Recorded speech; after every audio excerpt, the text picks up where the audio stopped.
참예수님.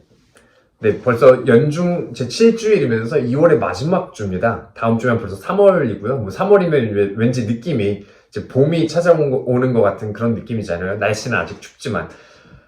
그래서 뭔가 이제 시간이 참 빨리 간다. 뭐 근데 그동안에 나는 뭘 했나 이런 생각도 가끔 이렇게 해보게 됩니다. 뭐 물론 저는 뭐 이제 1월에 뭐 석사 학위도 끝내고 이제 조금 이제 여유를 다시 찾는 어떤 그런 시기이기 때문에 조금 삶의 여유를 느끼면서 좀 즐기면서 이렇게 살아보고 있습니다.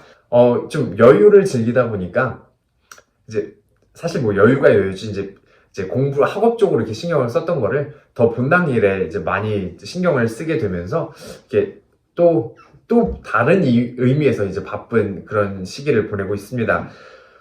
이제 본당 일에 조금 더 신경을 쓰게 되면서 여러 가지 이제 본당에 있는 단체들에 좀 여기저기 이제 끼웃끼웃하면서 이제 껴서 같이 이제 함께 하고 있어요. 예를 들면 이제 성경 공부하고 있는 이제 자매님들 그룹이 있는데 거기에 가서도 이제 같이 성경 공부도 하고 있고요. 그리고 또 형제님들이 이제 같이 이제 어떤 신앙 공동체처럼 자기네들이 비공식적으로 이렇게 만든 그런 단체가 있어요. 자기들끼리 이제 삶 안에서 어떻게 예수님 말씀을 실천하고 뭐 이렇게 하면서 모인 그런 공동체인데요.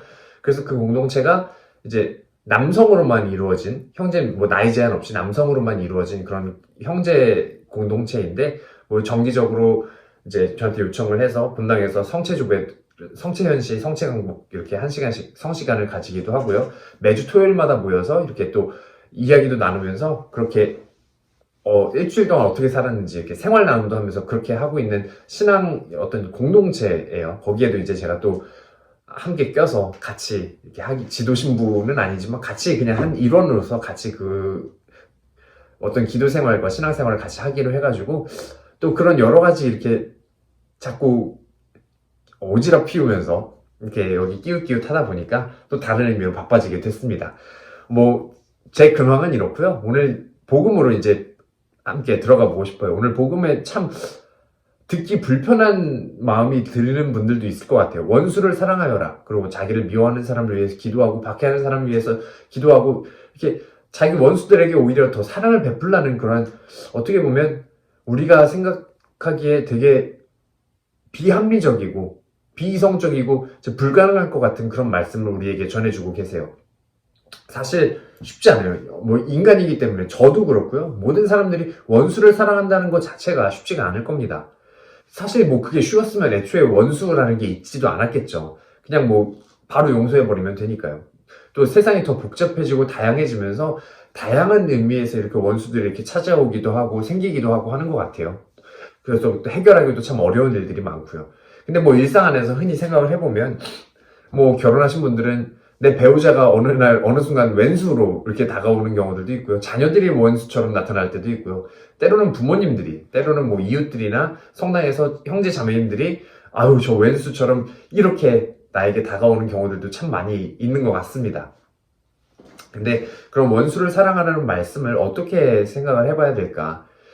참 쉽지가 않은데 그래서 원수를 사랑하는 게 얼마나 쉽지 않은지 하나 일화를 이제 소개를 해드리려고 합니다. 뭐 예화이긴 한데요. 뭐 실제로 있었던 일은 아니고요. 뭐 그냥 김 씨와 이 씨라고 할게요. 김 씨가 있었습니다. 이제 열심한 카톨릭 신자였고 뭐 삶도 열심히 살아가는 일반적인 이제 선량한 시민이었어요. 다 삶도 평화로웠는데 단 하나 길 건너편에 사는 이 씨가 요즘 원수였습니다.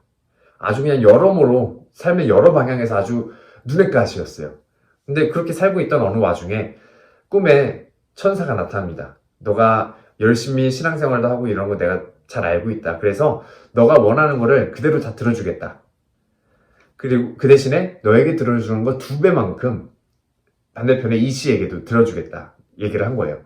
예를 들면 너가 뭐 1억을 달라 그러면 1억을 줄게. 그 대신에 저 건너편에 사는 이 씨한테는 2억을 줄 거야. 뭐 한 50평짜리 집을 달라 그러면 줄게. 그 대신 저 이 씨는 100평짜리 집을 받게 될 거야. 뭐 너가 뭐 페라리 차를 원하면 저 사람에게는 롤스로이스 차를 줄 거야. 뭐 이런 식으로 2배 더 많이 나의 원수에게 준다고 그렇게 이야기를 합니다. 자, 이제 뭘 원할래? 뭘 청하겠느냐? 이렇게 물어봤더니 김 씨가 대답을 하죠. 잠시 생각을 하다가 그러면 제 눈 한쪽을 빼주세요. 라고 이야기를 합니다. 뭐 그 이후에 그게 어떤 의미인지는 여러분들이 다 아실 겁니다. 그만큼 어떤 이 상대방에게, 원수에게 가지는 그런 원한이 하느님의 은총도 막아버리는 그러한 예화이지 않을까 싶어요. 이게 그냥 예화로 이렇게 만들어진 그런 이야기이지만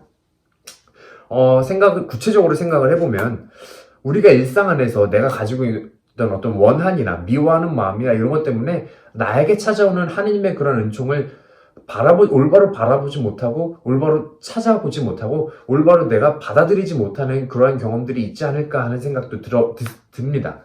그래서 나의 일상을 한번 돌아보면서 내가 마음 안에 어떤 그런 원한들이 있으면 그것이 사실 뭐 다른 사람을 위해서도 아니고 어떤 명령이기 때문에도 아니고 나를 위해서 그러한 것들을 해소하고 이렇게 풀어야 된다는 거죠. 그래서 어쩌면 이렇게 원수를 사랑하라는 그 말씀이 그냥 우리에게 예수님께서 지워주시는 그런 짐 같은 그런 명령이 아니라 너희 마음을 풀고 내가 주는 은총을 받아라 하시는 그러한 위로의 말씀이 아닐까 하는 방면으로 생각을 해보게 됩니다.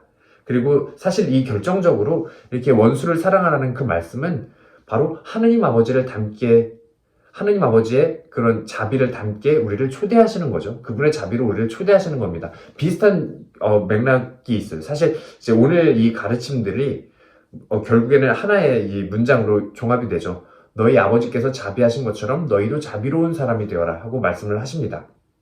그런데 이제 비슷한 이 구절들을 성경 곳곳에서 찾아볼 수 있습니다. 레위기에서 먼저 너희 주님인 나 하느님이 거룩하니 너희도 거룩한 사람이 되어라 하고 하느님께서 이스라엘 백성에게 말씀을 하세요. 그리고 오늘 복음과 이제 평행 구절을 이루고 있는 마테오 복음 산상설교에서는 너희 하늘에 계신 너희 아버지께서 완전하신 것처럼 너희도 완전한 사람이 되어라 하고 말씀을 하십니다. 그리고 오늘 복음에서 너희 아버지께서 자비하신 것처럼 너희도 자비로운 사람이 되어라 하고 말씀을 하시죠. 그렇게 거룩하게 되는 것, 완전하게 되는 것, 그리고 자비롭게 되는 것, 이 모든 이런 명령들이 하느님 아버지를 닮도록 우리를 초대하고 계시는 초대의 말씀이라는 생각이 들어요. 근데 사실 이게 너무나 당연한 거죠.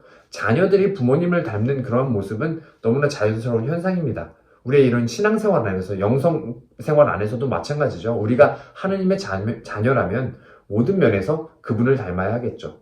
그래서 그것이 가장 잘 드러나는 부분이 거룩함, 그리고 완전함, 그리고 자비로움일 겁니다. 그래서 내가 혹시 내 마음 안에 응어리진 것들이 있다면 그것을 풀면서 하느님의 자비를 청하면서 그분의 자비를 닮을 수 있도록 이렇게 청하는 그런 한 주간 보내셨으면 좋겠습니다. 아멘.